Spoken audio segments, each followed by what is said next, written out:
Gravação iniciada, presidente. Voltando à nossa sessão de hoje, continuando com a pauta, item 137, relatoria da conselheira Paula Santos de Abreu, contribuinte Toque Calçados. Por favor, conselheira, seu relato, seu voto. Sim, antes de eu entrar no mérito, até de explicar, esse processo tem uma questão de tempestividade que eu acho que a gente precisa analisar. Na folha 5 do meu voto, eu trago aí a data de início de contagem do prazo para apresentação do recurso voluntário. E a contribuinte, ela tomou ciência por decurso de prazo do acórdão de manifestação de inconformidade em 8/3/2007, quarta-feira, como está aí, olha. E ela, a despeito do prazo legal de 30 dias corridos que ela possui para interpor o recurso voluntário, ela só o fez em 22/8/2017, ou seja, 4 meses após o término do prazo estabelecido no decreto, né, do que regula o processo administrativo fiscal. Aqui eu pus o termo de solicitação de juntada, eu normalmente procuro, até, né, o Marco sempre pontua isso, o carimbo do recurso voluntário, mas ele não tem o carimbo. Então, como foi um termo de solicitação de juntada, eu tomei aqui a data de 22/8/2017, o que é comprovado, inclusive, pela própria contribuinte no recurso voluntário dela, quando ela tem um tópico sobre a tempestividade. A intempestividade foi observada na unidade de origem para encaminhamento do processo no CARF aqui, né? Eles mesmos já tinham identificado que o processo, que o recurso era intempestivo. Mas a recorrente, ela toma como início de prazo a data de abertura do documento. Mas como a gente já viu, né, no artigo 23 da Lei 2.844 de 2013, a data de abertura do documento, ela só é válida quando ela é feita dentro do prazo ou antes, né, da data da ciência por decurso de prazo. Então, a abertura de documento, ela só tem o efeito de antecipar a contagem do prazo de 30 dias, mas não de prorrogar. E eu acho que foi isso que a contribuinte acabou se confundindo. Então, eu estou votando por não conhecer do recurso voluntário por ser intempestivo.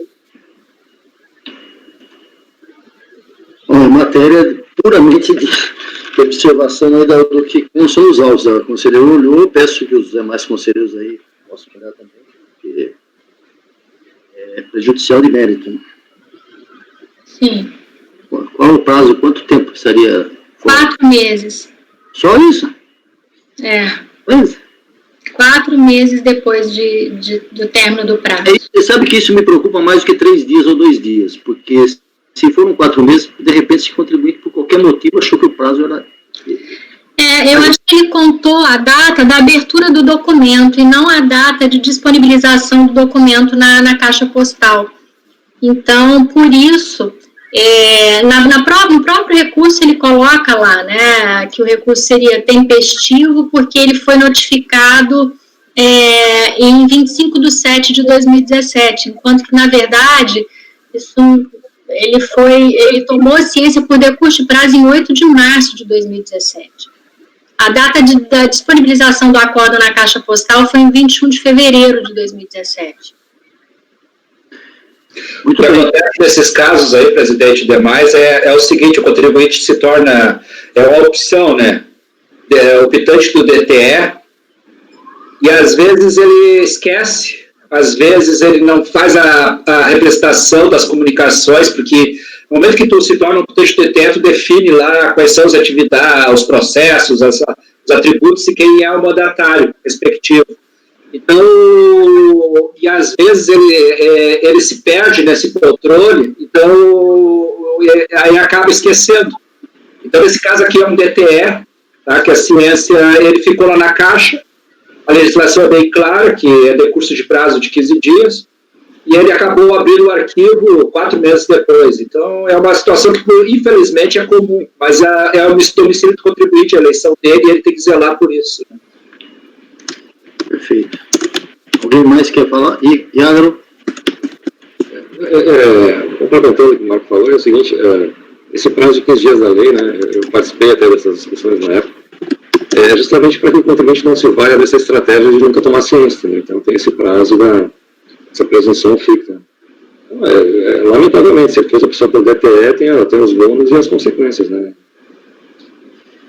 Perfeito. Então, voltando, a proposta da conselheira não conhecer por intempestivo. Marco? Eu olhei o processo aqui, só para descargo de consciência, né? Confio muito nas posições e avaliações da Paula, mas só para dar uma checada rapidamente, que a gente também fica inseguro, eu sei como é que é, Paulo. Às vezes eu prefiro pegar um processo que discuta o mérito do que ficar discutindo essas questões, e que a gente acaba ficando 10 vezes para ter certeza. E muitas vezes também, né, a gente já viu aqui, eu não olhei o carimbo, ou entendi que o 1 era um 2, e aí também... Mas nesse caso, pelo que eu pude olhar aqui, tranquilo, e acompanho a relatora. Pagano? Acompanho. Evandro? Acompanho. Júnior? Com a relatora. Iagro? Com o relator. Luciano? Acompanho. Também acompanho por unanimidade, não conhecendo o recurso por intempestivo. Continuando a relatoria do Conselho Pagano. Acho que é o primeiro processo do Pagano hoje. Item 138. Advocacia Peçanha. Interessante. Já está na base, viu? Vamos lá. Relato e voto. Deixa eu só abrir aqui, que está demorando um pouquinho. Mas já está na base.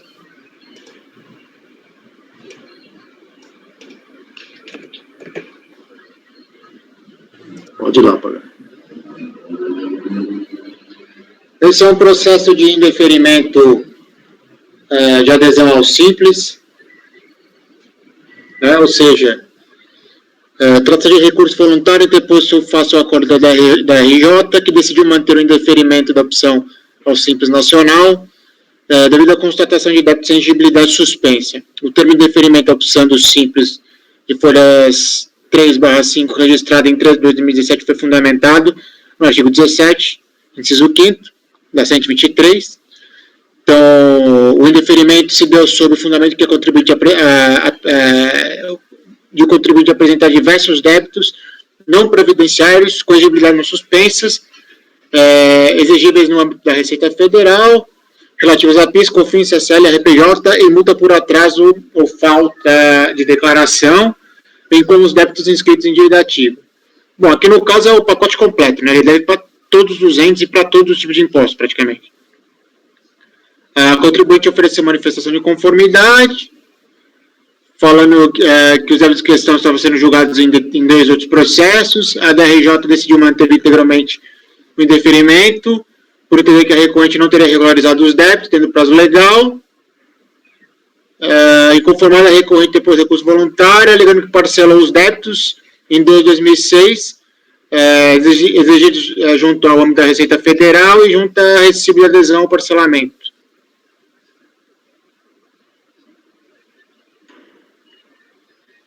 Passar ao voto, presidente. Ao voto, Pagano. Com a matéria dos autos, trata apenas do indeferimento da opção do Simples Nacional, da recorrente, o argumento de defesa é apenas relativo ao pagamento do débito. Entendo que a solução da RLID trata estritamente da análise de prova de pagamento e do prazo para a regularização do débito. Segundo o acordo recorrido, os débitos inscritos em dívida ativa encontram-se com exigibilidade suspensa devido à decisão judicial. Entretanto, os débitos exigíveis pela Receita Federal encontram-se em aberto, sem prova de que foram pagos ou de que a exigibilidade esteja suspensa. A recorrente alega o recurso voluntário que parcelou os débitos exigidos junto à Receita Federal e junto ao processo recibo de adesão ao parcelamento do Simples Nacional. Pois bem, ao analisar os documentos constantes nos autos, notei que o recibo de adesão ao parcelamento acostado pela recorrente, sede de recurso voluntário, aponta que os débitos que foram parcelados são do período de apuração de 3 de 2015 até 10 de 2016, sendo que o débito junto à Receita Federal, que estão indicados no termo de indeferimento da opção ao Simples Nacional, são do período de apuração de 9 de 12 até 3 de 2014. Ou seja, não consta nos autos indícios de que os débitos indicados no termo de indeferimento foram parcelados, eis que os períodos de apuração indicados no termo de opção e no recibo de adesão são divergentes. Assim, como não consta nos autos, indícios, provas ou qualquer documento que aponte que os débitos junto à Receita Federal indicados no termo de opção encontram-se pagos ou suspensos, entendo que o acordo recorrido deve ser mantido. Desta forma, voto por manter o termo de indeferimento da opção do Simples Nacional, bem como o acordo recorrido. Pelo exposto, conheço o recurso e nego provimento. Propôs o relator é manter aí a decisão de deferir a entrada do contribuinte no regime do Simples Nacional, né, Pagano? Simples Nacional. Ok. É falta de prova do pagamento. Tá, Marco. Acompanhe, presidente. Evandro. Acompanhe o relator. Júnior. Relator. Iágaro. Acompanhe o relator, presidente. Conselheira Paula. O relator. Luciano. O relator. Também unânime, negado o provimento, continuando com o Pagano, item 139, Belalis, sei lá.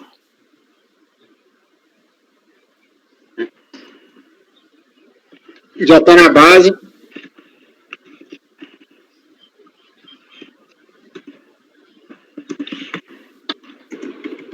Também é um processo que trata de indeferimento, opção Simples Nacional. Vou direto ao voto, presidente, tá? Fica mais fácil.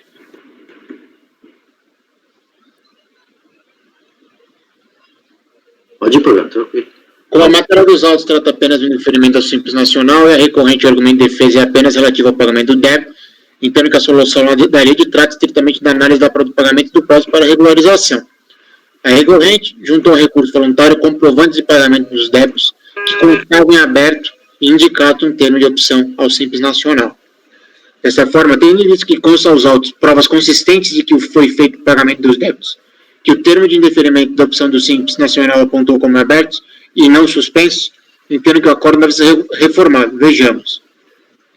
Acerca do prazo, bom, aqui é meu voto, presidente, que você já conhece, eu não sei se é necessária a leitura, que eu entendo que como ela pagou fora do prazo, mas ela pagou, que ela fez o pagamento apenas em 22/6/2016. Ela pagou fora do prazo de 30 dias. Mas ela incorreu durante o processo administrativo, eu estou dando provimento ao recurso voluntário, tá? Bom, a posição do Pagano nós já conhecemos, né? Ele já externou hoje, ele entende que enquanto o processo estiver em trâmite, o contribuinte poderia fazer o pagamento, nesse caso, mesmo que seja fora dos 30 dias, aí após a ciência. Essa é a posição, Pagano, certo? Okay. Exatamente. Então, tá. Ele pagou, acho que 2 meses depois, um tempo depois, mas ele pagou. Perfeito. Totalmente. Ok. Marco. Eu só não entendo em que momento vai se perfectibilizar a situação para excluir do Simples se tem que aguardar o processo, né? Porque depois que transitar julgado o processo, aí pode se perfectibilizar. Senão, não. Mesmo enquanto estiver durando o processo, ele pode trazer prova de que ele pagou dentro do prazo. E aí também vai ter que ser excluído do mesmo jeito. Tranquilo. Mas eu já te vejo, né? Tranquilo. Sim. Ok, conselheiro Evandro.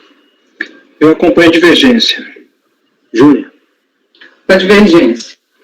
Iágaro. Acompanhe a divergência, porque o prazo do PAF não é prazo de cobrança, né? O prazo de cobrança está previsto em lei, a gente não nos cabe aqui alargar esse prazo. Paula. A divergência.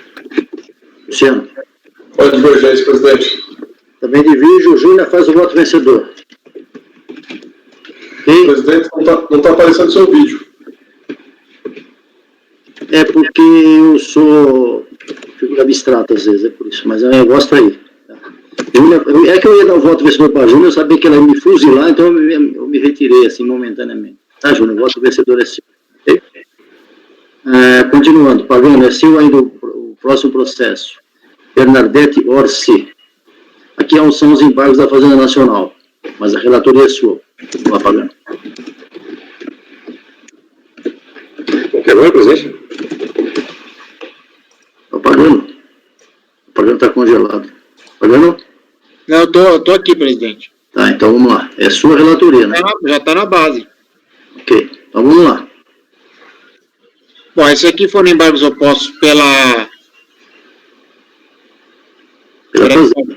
pela Contec, né? É a unidade preparadora que pôs embargos visando o cenário de obscuridade devido ao lapso manifesto erro material no acordo embargado proferido por essa turma ao julgar o recurso voluntário da empresa embargada.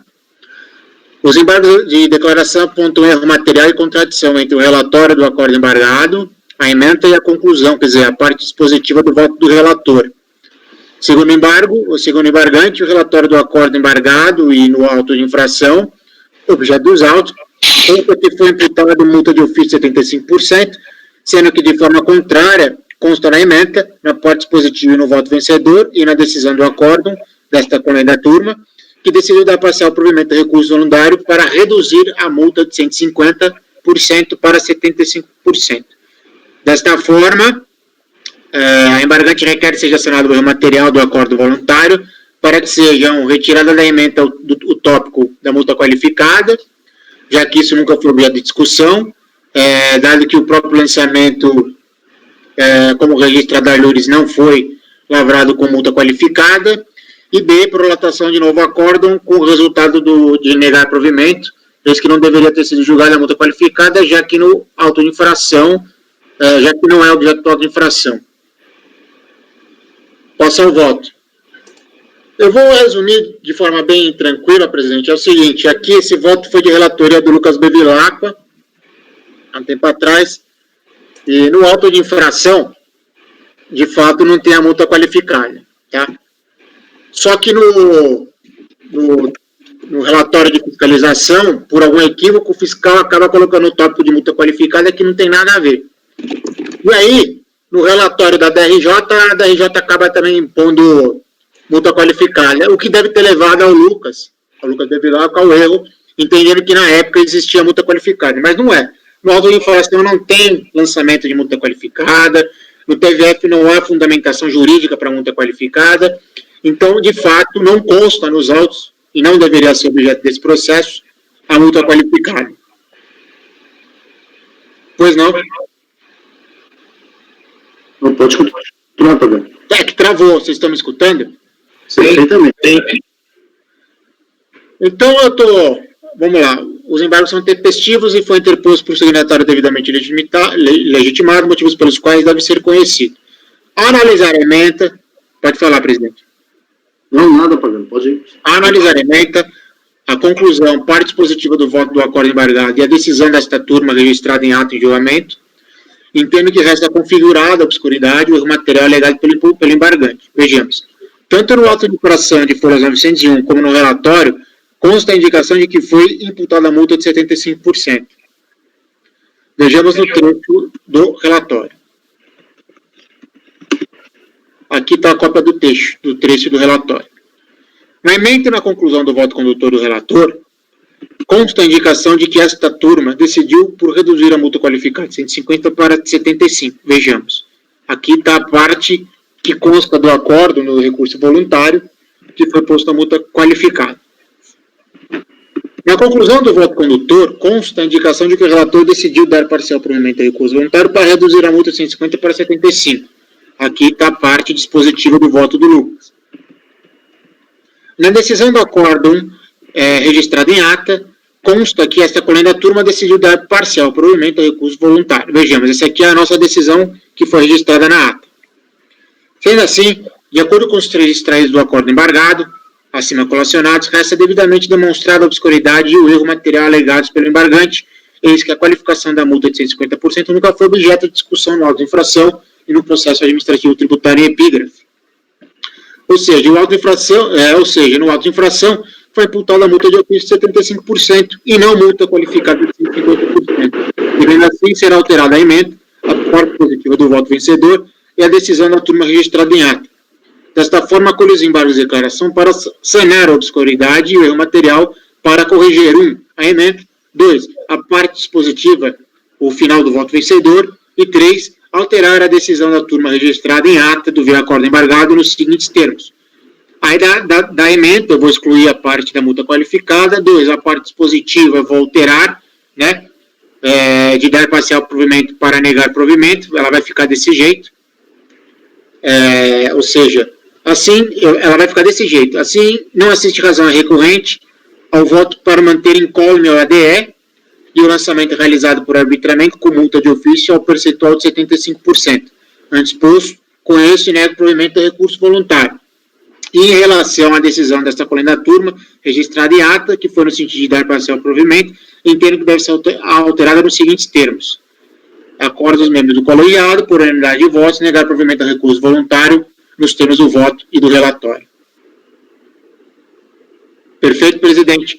Então, pelo exposto e por tudo que consta processado nos autos, o acordo dos embargos de declaração com efeitos infringentes para sanar a obscuridade e o material constante no acórdão de número 895, ao embargado, e negar provimento ao recurso voluntário, mantendo integralmente o lançamento de ofício em seus termos. É como eu voto. Ficou alguma dúvida ou há necessidade de explicar mais alguma coisa ou da leitura integral do voto? Eu acho que ele estava com todos esses problemas aí mesmo, né? É, porque a gente foi julgando, isso foi na época do Leonardo Couto, e o relator foi o Lucas Bevilacqua. A gente foi julgando, e não sei o que aconteceu, nós decidimos cancelar a multa qualificada. Só que não tem multa qualificada, entendeu? E o que acontece? Quando você vê no relatório fiscal, tem o tópico multa qualificada, mas que não tem nada a ver com auto de infração, não tem nada a ver com lançamento. Uma coisa que carece até de fundamentação. E vai ser nesse sentido que levou a gente a erro também, entendeu? No sentido de falar, falta fundamentação para a qualificadora, então cancela. Só que no auto de infração não tem, não foi imputado multa qualificada. Ok. Alguém tem dúvida, alguma coisa? Tranquilo, tem que corrigir, né? Marco. Eu olhei o processo aqui, surpreendentemente. Surpreendente, né? Isso aí. Assustadoramente surpreendente. Até eu ver a data do julgamento aqui, foi em sessão de... E meu PDF está fechando aqui. Foi em 18, fevereiro de 18. Foi aquela semana que a gente voltou depois de 3 meses de greve. Tinha que julgar 500 processos, você lembra? Sim, foi isso. Aí, provavelmente, as coisas foram tudo corridas. A gente saiu sexta-feira, às 6 horas da tarde, aos pedaços. Então, aquela semana ali foi um pânico. Acompanhe, não tenha dúvida. Só para rememorar porque a gente errou tão feio assim. Pois é. Presidente, se o senhor me permite, isso é uma lembrança da época, tá? Não está nos autos, não está escrito. A gente chegou até sopesar, na época, o que valeria, se era o relatório fiscal ou a auto de infração. Mas como no relatório fiscal tinha a menção da multa qualificada, a gente decidiu julgar. Mas é o que o Marco falou, a gente estava naquela correria, estava no limite, né? E acabou julgando o que não tinha que julgar. A verdade é essa. Você está bem em memória, você lembrou isso que nós julgamos pelo TVF? Tá bom, exatamente. E ainda dei risada, né? Eu acho que nessa hora aí, eu acho que eu estava em outra sala vendo alguma outra coisa. Certamente eu não participei desse julgamento. É porque foi uma situação meio atípica, porque o Lucas não sabia dizer se tinha multa qualificada ou não. Aí você lembra como é que era o Leonardo Couto, né? Nessas horas ele era veemente, né? Que a gente tinha que ter conhecimento total do processo e tal. É isso, o problema eu não sei se é omissão de receita, o que foi isso aí, mas há um entendimento muito pesado aqui na turma, do qual eu não comungo, né? De que dificilmente se qualifica, que a maior parte das vezes cancela a multa, qualificação, então deve ter sido nesse arrastão aí de cancelar. Mas tem um outro problema, no voto do recurso voluntário, o Lucas não põe nada, ele só põe na parte dispositiva, mas não tem um tópico no voto dele da multa qualificada, ele vai direto sem pôr nada. Deixa eu esclarecer aqui, Ciccone, presidente. Na realidade, foram 2 processos, um de exclusão do Simples, onde o fiscal autuou aquela parte declarada normal no Simples, e o outro de omissão, que tem multa qualificada. Só que ele gerou um relatório único. Então, na realidade, assim, eu estou lendo o processo aqui, ao TRF. Então, na realidade, nós julgamos um processo que é da omissão não é de omissão, é de receita declarada no Simples. E aí, o TVF faz menção a outra matéria do outro processo. Então, por isso que não tem nada a ver. Então, está explicado. Sempre tem uma explicação lógica. Continuando, então, a relatoria, agora é o Evandro. Acompanha o relator. Júlia. Microfone. Com o relator. Iago. Relator. Paula. relator. Luciano? Correlator. Também. Continuando. E ainda pagando o item 141, bruto. Advogados. Relatório e voto pagando. Um minutinho só.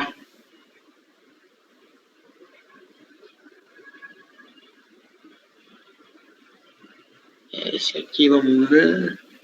Esse é a exclusão do Simples também. Deixa eu só abrir. O voto já está na base. Esse é o número? É bruto, não é? Bruto, 4-1, né? 4-1. Obrigado. O item 140, pode pagar. 51. Novamente é um processo de indeferimento, né, de opção ao Simples Nacional devido à constatação de débito sem exigibilidade suspensa no mês de dezembro de 2010. A DRJ manteve.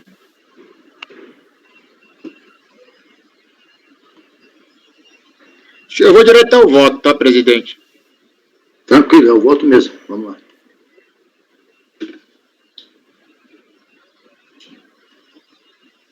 Então, como a matéria dos autos trata apenas o indeferimento à opção do Simples Nacional, da recorrente, o argumento de defesa é relativo ao pagamento do débito, entendo que a solução da lei trata estritamente da análise do prova do pagamento e do prazo. A recorrente apresenta aos autos comprovante de pagamento do débito, o DARF, feito no dia 1/2 de 2017. Desta forma, tendo em vista que a recorrente apresentou prova consistente de que fez o pagamento dos débitos, que o termo de deferimento de opção ao Simples Nacional apontou como abertos e não suspensos, entendo que o acórdão deve ser reformado. Aqui é o seguinte, presidente, ela pagou totalmente, só que foi um dia depois, né? Porque ela teria até dia 31 de janeiro para pagar, ela pagou no dia 1 de fevereiro. Então ela pagou fora do prazo um dia. Só que como ela pagou integralmente, o valor que estava no ADR, no termo de indeferimento, eu estou dando provimento com base naquela minha tese, tá? De que ela pagou durante o processo. Dando provimento ao recurso voluntário. Perfeito. A tese do pagano, acabamos de discutir agora. E antes de colher os votos, o Luciano queria falar. Luciano. Desculpa, você falou que, pagando, você falou que um dia depois do prazo? Um dia depois do prazo. Ela pagou no dia 1/2 e o prazo fatal era 31/1 de 2017. Prazo que, por sinal, antecede se 31 for no final, for final de semana. Somente a discussão aqui é de 2016. Não, ela faz o pedido em janeiro de 2017. Mas eu estou olhando aqui os autos, a opção pelo Simples foi... É uma opção... É 18/1. E a DRF negou em 13/2. Ela pagou no 31º dia. Ela pagou no dia 1/2. Então, que é o 31º, né? Ou não? Não. Ela, no termo de indeferimento, Luciano, ela tem até o dia 31/1 para fazer a opção. Ah, tá. Foi termo de indeferimento, não foi exclusão. E durante segundo o entendimento dos nossos colegas fiscais, até dia 31/1, ela não só tem que fazer a opção, como ela tem que trazer a prova de que ela está 100% kit, sem nenhum débito com exigibilidade não suspensa. Peraí, pagano, não é esse o entendimento, não é entendimento dos colegas. É isso sim, é isso sim. Só um pouquinho. O pagano, aqui é um caso de opção, não é caso de exclusão. Ela tem até 31 de janeiro do mês. Não, o caso de opção é diferente de exclusão, pagano. Marco, ela tem até dia 31 de janeiro do mês. Um de cada vez, senão não dá. Vamos lá. Olha, o que vocês querem e é o que vocês falam que está na lei. Ela tem até dia 31 de janeiro para fazer a opção ao Simples. E pagar. Até dia 31 de janeiro, ela tem que estar kit, senão... Sim. É a lei. Só que é 31 de janeiro de 2016. 17. Ela fez a opção em 18/1 de 2017. Eu estou olhando aqui a decisão. Foi 13/2 de 2017. Entendeu? Cadê o termo de deferimento aí? Entrou no processo, você entrou aí, Marco, no processo? Eu estava olhando a decisão da RJ, né, mas... Não, vê o termo de deferimento, que data é? Gente, eu estou falando para vocês o termo aqui, é de 18/1 de 2017. Foi a delegacia. A delegacia, eu não sei, a DRF definiu em 13/2 de 2017. Ela pagou em 1/2. Vai entrar no processo. Eu estou com o processo aberto, que estou procurando o termo. Tem que procurar o termo de deferimento. Deferimento, ó. Mas eu estou falando que o termo está aqui. Está aqui. Você tá vendo, mas o Marco está dizendo. A data de solicitação de opção foi 26 de 1 de 2016. Nós estamos falando de opção, tá? Não. A solicitação de opção é 26 de 1 de 2016. Aí o sistema processou, tá? Eu estou olhando o termo de deferimento. Ele tinha 2 débitos em aberto. Não, você está em outro processo, Marco. Esse daí é um outro. O que é do nosso processo foi feito em 18 de 1 de 2017. Tem 2 pronto? Você tem que ver, ó. O termo de deferimento, folha 4. Tá? Mas tem 2 pronto? Eu acho que sim. Só estou olhando um aqui. Peraí, agora eu vi o processo aqui, vai. O termo de deferimento está lá no documentos diversos. Só tem um pronto aqui pagando. Só estou olhando esse processo. Então olha, folha 4. Tô? Então. Não é possível. Eu continuo mantendo. É um termo de deferimento de opção válido para 2016. Que processo está vendo, Marco? Só para também ficar na dúvida agora. Pronto. 18? Marco, qual é o número do processo que você está vendo? Final 15. 2016-15? Isso? Tem uma 5, 720, 938, o item 141 da pauta. Tá. A DRJ de Brasília que fez o julgamento é termo de deferimento, débitos não regularizados, é termo de opção. Foi solicitado em 26 de janeiro de 2016, termo de deferimento de folha 7. Olha a folha 7 aí. Aí a DRJ faz todo o trabalho e chega a essa conclusão. O que está nas folhas 7 do alto aí? Eu estou com... Está abrindo. Folha 7, está aqui, ó. Termo de deferimento. A decisão do DRJ fala que o débito foi pago só em 15 de maio de 2016. Isso, está aqui. O termo de deferimento é do dia... 16 de maio, tá? É de Curitiba. O termo de deferimento é 18 de fevereiro de 2016. O acórdão faz referência a 2016 também, o acórdão. 2016, está aqui, ó. Ficarem abertos os débitos de CSL de 4 de 2014 e GFIP, uma multa de 31 de 12 de 2010. São os 2 débitos que ficarem abertos no termo de deferimento. O termo está na folha 7. E foi emitido pela DRF Curitiba 18 de fevereiro de 2016. É disso que se trata. Ou seja, o contribuinte teria que ter pago isso aqui até dia 31 de janeiro de 2016. Sim, e na decisão, presidente, na decisão de primeira instância, foi pago em 26 de março a CSL, e a multa da GFI foi paga só em 16 de maio. Presidente. Fora de prazo. Presidente. Pois não. Vou dar uma sugestão aqui, que a gente pede uma vista em mesa. Em mesa, continua. Muito bem, acolhi a sugestão, vista em mesa. Aí o conselheiro Pagano pode tirar dúvida aí pra gente depois. Pagano e todo mundo aí que tiver dúvida, porque eu acabei de ver, o Iago também viu, é isso aí mesmo. Folha, item 142. Pagano, você quer ter um tempo para respirar? Eu vou passar para o próximo, aqui, o outro colega relatar, tá? Se você respira um pouco aí. Uhum. O item 147, relatoria da Paula. Aminoquímica. Já está na base. 147, o item. Estou abrindo aqui, só um minuto.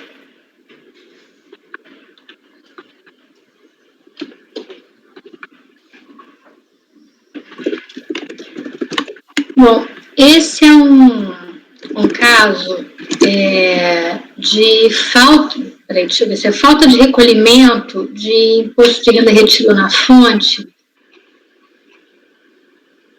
Deixa eu ir direto para o voto, que eu faço sempre um relatório mais rápido, mais sucinto aqui. Vamos agilizar. Isso. A recorrente busca, por meio do recurso voluntário, o cancelamento do auto de infração lavrado para cobrança de R-fonte relativo ao Código 0561, pagamento de trabalho assalariado, em virtude de divergências encontradas nos valores declarados em DIF, DCTF e nos DARFs informados para pagamento do tributo. Alega que incluiu alguns débitos no parcelamento e requer a inclusão do restante do débito no parcelamento previsto na Lei 11.941/09. Também alega que a multa aplicada de 75% seria confiscatória, que a cobrança de juros e multa de mora configuram um bis in idem e que a utilização da taxa Selic para cálculo dos juros seria ilegal. Aduz que a turma julgadora se dignou a manter a autuação, ignorando que restou anexado aos autos o comprovante do recolhimento, ainda que não pelos aspectos formais exigidos pela legislação regulamentadora.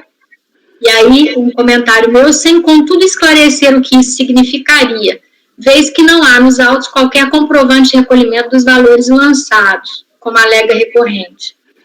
Ressalta-se que, em consulta realizada ao PAEX em 9/6/2016, verificou-se que não há débitos parcelados, uma vez que o pedido de parcelamento não foi validado por inexistência de pagamento da primeira parcela, conforme documentos às folhas 298, que eu colo aí.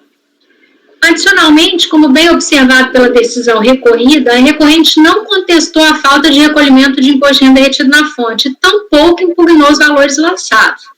Destaca-se, outro sim, que a recorrente limitou-se, em sede de recurso voluntário, a reproduzir exatamente nos mesmos termos suas razões já apresentadas quando a manifestação de inconformidade e consistentemente já analisadas pela decisão recorrida. E aí, com fulcro no artigo 50, parágrafo 1º da Lei 9.784 de 99, que regula o processo administrativo no âmbito da administração pública federal, eu adoto as razões de decidir do acórdão recorrido como parte integrante desse voto, as quais reproduzo a seguir. Aqui, só fazendo algumas considerações, a recorrente, ela usou a mesma peça da manifestação de inconformidade para o recurso voluntário, inclusive quando ela fala que foi cobrada multa de 150%, multa qualificada, né, pedindo para afastar a multa qualificada no caso, onde nem tinha sido lançado multa qualificada, mas sim 75%. E mesmo a DRJ dizendo, olha, não foi lançado multa de 150%, ela repete idêntica o tópico da manifestação de inconformidade. Então, eu estou adotando as razões de decidir do acórdão da DRJ.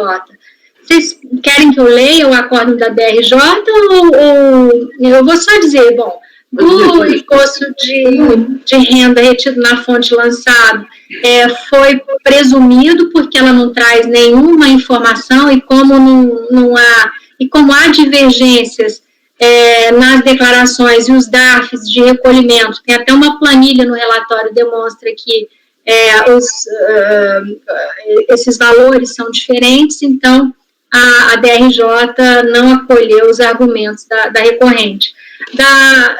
Da cobrança de multa de ofício e juros de mora e da alegação da recorrente de que teria havido um bis in idem, a multa aplicada também, que seria de 75%, ela seria confiscatória. Então, a DRJ afasta a alegação de bis in idem, porque a multa moratória e os juros teriam naturezas diferentes. A alegação de que a taxa, que o percentual de 75% aplicado à multa seria confiscatória, a gente já, inclusive, tem a súmula CARF, né, que veda a análise de constitucionalidade da lei fiscal. Eu tô passando bem rápido, né, porque é o voto da DRJ aqui. Do parcelamento também, o deferimento ou indeferimento de parcelamento não compete ao CARF, muito menos compete sim à delegacia de julgamento, então o contribuinte tem que fazer a solicitação pelos meios adequados, e por isso eu voto por negar provimento ao recurso voluntário para manter o lançamento efetuado. Alguma dúvida? Marco. Acompanho. Pagano. Eu acompanho. Evandro. Acompanha a relatora. Júnior. Com a relatora. Iago. Com o relator. Luciano. Acompanho. Também unânime, negado o provimento. Item seguinte, Evandro, sua relatoria. item 148, Fabrimode. Está disponibilizado já. Então pode ir ao relato e ao voto.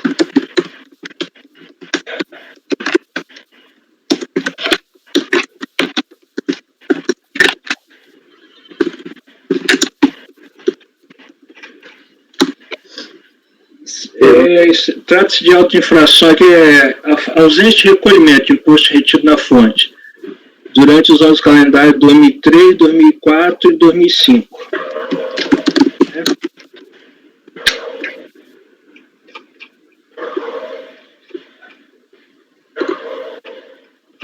Aí,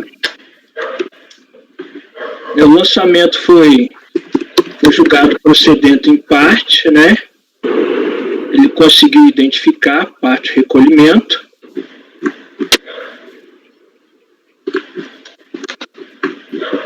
Tem algum microfone aberto aí, gente. O contribuinte aqui, né? Ele reitera os termos da impugnação, né? E diz que ele juntou as documentação para apuração das diferenças, né? Diz que foi recolhido os DARFs, né? Não ao voto. É tempestivo, né? Ele alega duas preliminares aqui, as preliminares. Ele alega que durante o procedimento fiscal não se observou, né? O direito constitucional do contraditório e ampla defesa, né? Que ela fez inserir valor de diferença declarado em DIF contra o CTF, sem menos intimar a empresa defendente para apresentar a documentação pertinente, né? Entendeu que o fiscal não agiu com a diligência necessária. Ela alega que não foi conseguido, portanto, defender os valores de diferença declarados em DIF quando é CTF. Contudo, observe que essa oportunidade lhe foi concedida por ocasião da lavratura do termo de intimação fiscal, folhas 5 e 6, do qual o contribuinte foi regularmente intimado conforme aviso de recebimento, folha 7. Né? Embora a recorrente alegue de forma genérica que foram cometidas diversas irregularidades, outras irregularidades, ela não descreveu de forma individualizada quais irregularidades foram essas, e também não demonstrou qualquer irregularidade cometida no procedimento fiscal. Né? E conforme detalhado no acordo recorrido, não há que se falar em procedimentos incorretos sem a clareza e transparência. Né? Então, aqui está explicando como é que se deu todo o procedimento, né? Revisão interna de DIF, que foi intimado. Né? Então, conclusão aqui, entende-se que não houve, né, esse preterimento de contraditório e ampla defesa. Então, ante todo exposto, rejeita-se a alegação de não ter sido observado o direito constitucional do contraditório e da ampla defesa. Quanto ao mérito, né, o cerne da questão discutida nos autos refere à diferença apurada em procedimento de revisão interna das dívidas apresentadas, cotejando-se os valores nela escritos com aqueles inseridos na DCTF do período fiscalizado, além das guias de recolhimento do imposto, culminando com o lançamento que exige a diferença apurada entre os documentos. Né? A recorrente alega que comprovou inexistente diferença serem recolhidos, pois recolheu os débitos que constam no auto de infração. Contudo, data máxima vênia, pela farta documentação que a empresa recorrente juntou no processado, ela entende que comprovou isso. Né? Observe que a documentação apresentada pela recorrente, por ocasião de sua impugnação, foi examinada na decisão recorrida, o que acarretou a revisão dos valores lançados nos períodos de fevereiro de 2004 e março de 2004, vou corrigir aqui logo, né, conforme o acórdão de primeira instância aqui. Então, foi analisado toda essa documentação. Né, e se recurso voluntário, a recorrente não trouxe novos documentos de comprovação das diferenças apuradas, nem foram apontados eventuais erros na apuração realizada na primeira instância. Portanto, deve ser mantido o que foi decidido na decisão recorrida. Então, ante todo exposto, vai no sentido de rejeitar a preliminar de nulidade e, no mérito, negar provimento ao recurso voluntário.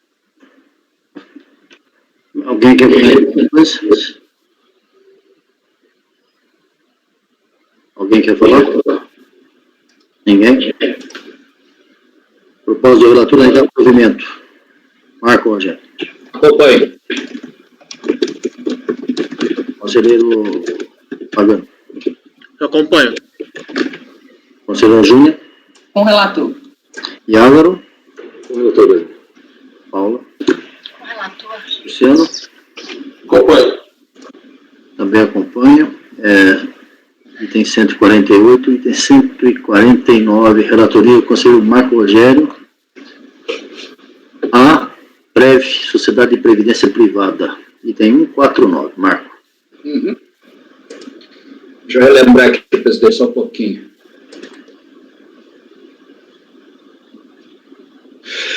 Vamos lá, direto ao voto. Marco, só um minutinho, Marco. Evandro, nesse caso anterior seu aí tinha preliminares, você rejeitou? Sim. Ok. Presidente, Sim. quanto àquele voto lá, de fato tem erro na data, sim, mas o meu voto é no mesmo sentido, tá? Depois a gente volta aí de pagar. Ok. Obrigado. Vamos lá, Marco. Presidente, aqui é uma questão de comprovação de uma retenção, presidente, e até para esclarecer melhor, aqui envolve assim, como se depende dos autos, já no voto lá, o caso envolve a discussão de direito creditório do contribuinte inerente ao pagamento de fonte, no valor de 145 mil. Nas suas alegações e suas peças manifestatória e recursal, informa que houve o pagamento único de pecúlio em março de 2004 ao senhor Roberto de Lima Cavalcante, e neste pagamento houve a retenção e recolhimento indevido de fonte. Na sua peça recursal, procura detalhar a origem do crédito e seu alegado erro nos seguintes termos. Aliás, deu um pouco de trabalho aqui para entender esse processo, tá? Ou seja, aí eu faço um resumo lá dessas palavras do contribuinte. Alega recorrente, conforme exposto acima, de forma sucinta. Eu organizei um pouco os pensamentos dela. Em 10 de março, recolhe o DARF, no valor de 55 mil, código 1056.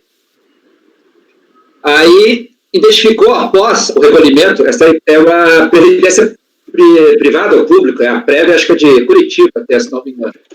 Identificou após que o senhor Roberto não mais residia no Brasil, que fez recalcular o fonte e apurou um devido de 130 mil, cujo recolhimento deveria ser sob o código 0473.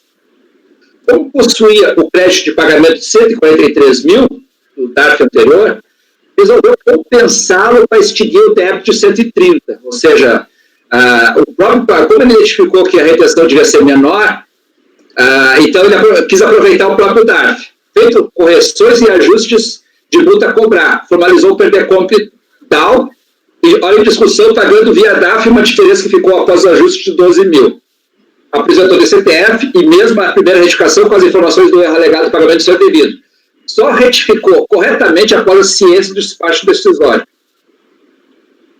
O pagamento, ou seja, a DCTF original está com erro ainda, né? Só depois que ele retificou do despacho. Então, na realidade, ele recalculou a retenção para menor e quis aproveitar o pagamento anterior. No princípio, não vi nenhum problema, tirando algumas pontas que eu vou comentar agora. Na sua defesa e na peça recursal, se centra na questão do erro de preenchimento do CTF. Ressalto aqui que a posição do RJ ao manter a não homologação foi por não verificar a devida comprovação do seu direito, independentemente de entrar na questão do CTF. E quando analisa esta, informa que a retificação só ocorreu posteriormente no despacho decisório. Deveria a manifestação acompanhada de palavras da RJ, documentos hábeis e idôneos capazes de comprovar a ocorrência de alegado erro. Sobre a questão do CTF, que foi o âmbito da sua defesa da peça recursal, nada custou o contribuinte de alertar da necessidade de comprovação da decisão do ACOM. Compulsando os autos e tendo que há indícios de veracidade do alegado pelo contribuinte, principalmente pelos documentos apostados na manifestação de conformidade. A questão da data alegada pela DRJ para denegar tais documentos poderia ser explicada pelo fato do primeiro DARF, de que o primeiro DARF foi pago sob o plano de recolhimento estabelecido no inciso 2 da 865 do Rio 99. Posteriormente, como houve a mudança para pagamento a não residente, e que a data do fato gerador é a data de recolhimento, poderia ter alterado as informações originais de fevereiro para março. Ou seja, a DRJ identificou esse DARF, só que está em março.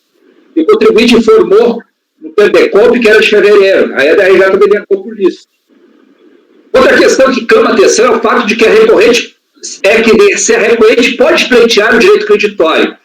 Considerando verdadeiras suas alegações, como reteve 143 mil, paga para pagar sobre o mesmo fato gerador e beneficiar o valor de 130 mil, a pelo menos o valor de 12 mil, que o ônus sofrido será do beneficiário, e não da fonte pagadora no caso da recorrente. Em circunstâncias normais, entenderia que não houve a devida comprovação nos autos do alegado e a questão material suscitada na decisão recorrida não foi atacada diretamente na peça recursal. Contudo, há indícios latentes de verdade material nos autos, que não se pode precisar nesse momento processual. E tanto que, neste caso, em particular, dada uma reflexão sobre os elementos constantes do auto, deveria ser melhor verificada sua fidedignidade pela unidade de origem, estando sem entender o contribuinte, ou estando sem entender o contribuinte a apresentar mais documentos para comprovar o que alega. Por conseguinte, proponho a conversão do processo de diligência para verificar, com base nos elementos constantes dos autos, todos entendidos pertinentes pela autoridade local, e intimar o documento de delegações com documentos pertinentes se há o direito petitório pleiteado pela recorrente. E aí eu estou propondo conversão de diligência. Aqui, na realidade, assim, ó, ele trouxe alguns documentos na manifestação de conformidade. Só que a DRJ rejeitou, por quê? Porque não batia o ano. Só que se nós olharmos lá para o plano de memória, o pagamento foi ocorrido em dia 13 ou 5 de março.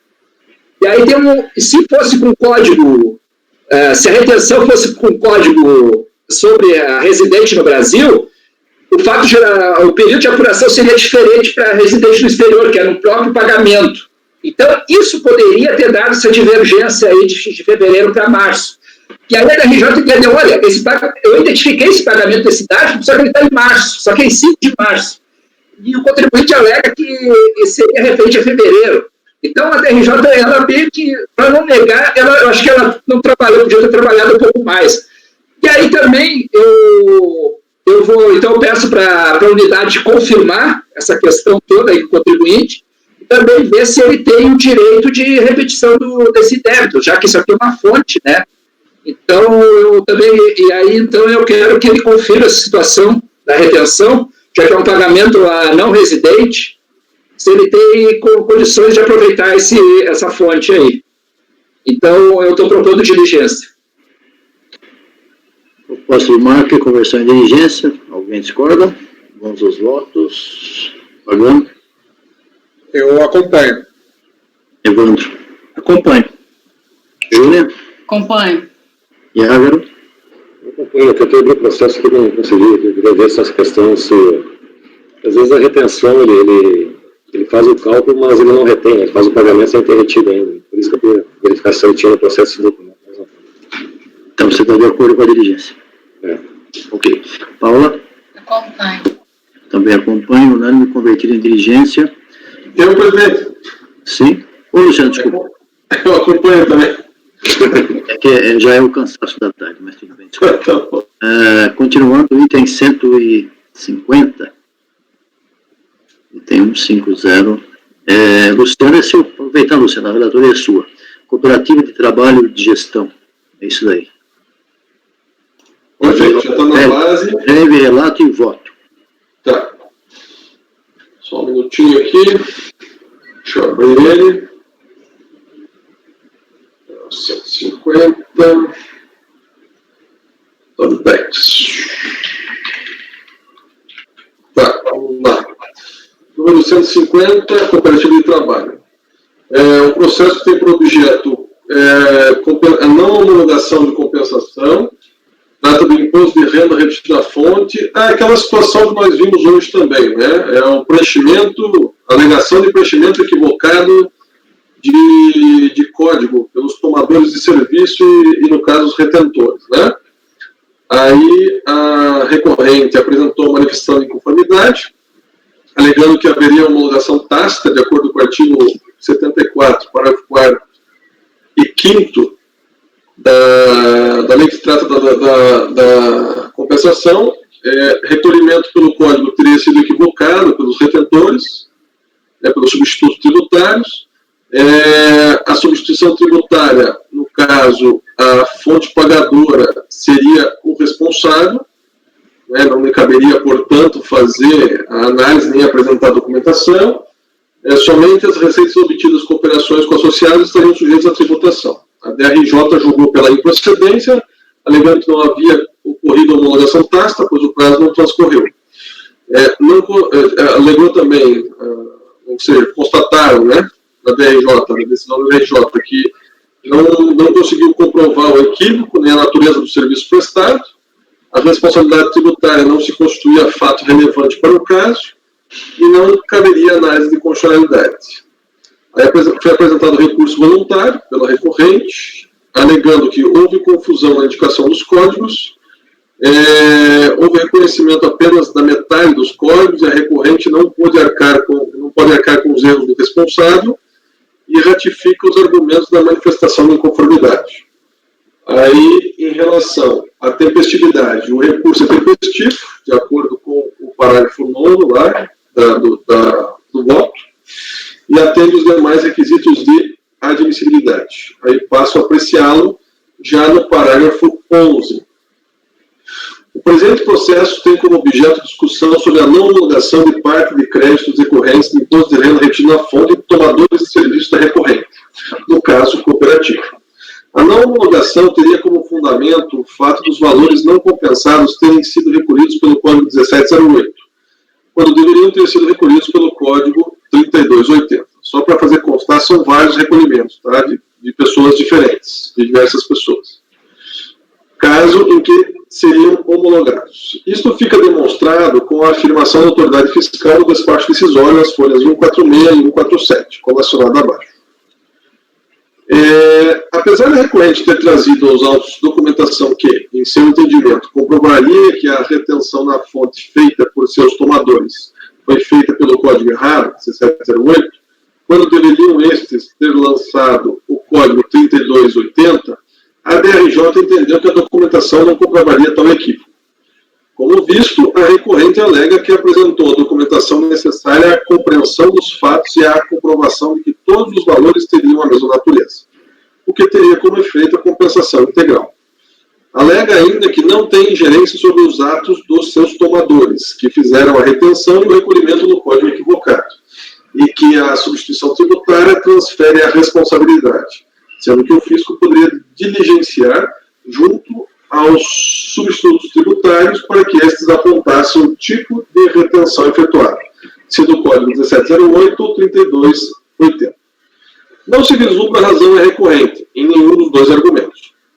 O Código de Processo Civil prevê, em seu artigo 373, inciso 1, que ao autor incumbe o ônus da prova quanto ao fato constitutivo de seu direito. Se pela documentação apresentada não foi possível comprovar suas alegações, não há como se alegar a inversão do ônus da prova, transferindo-o ao fisco. Por outro lado, poderia a recorrente ter se valido do princípio da informalidade e da verdade material, atinentes ao processo administrativo fiscal, para juntar outros documentos que pudessem justificar suas alegações, tais como contratos com os tomadores, recibos que comprovassem o objeto do seu serviço, ou até, eventualmente, declarações dos tomadores de que teriam se equivocado no preenchimento dos códigos ou outras informações. Quanto à transmissão de responsabilidade em virtude da substituição tributária, esta realmente ocorre, pois a retenção e o recolhimento do tributo foram feitos pelos tomadores do serviço.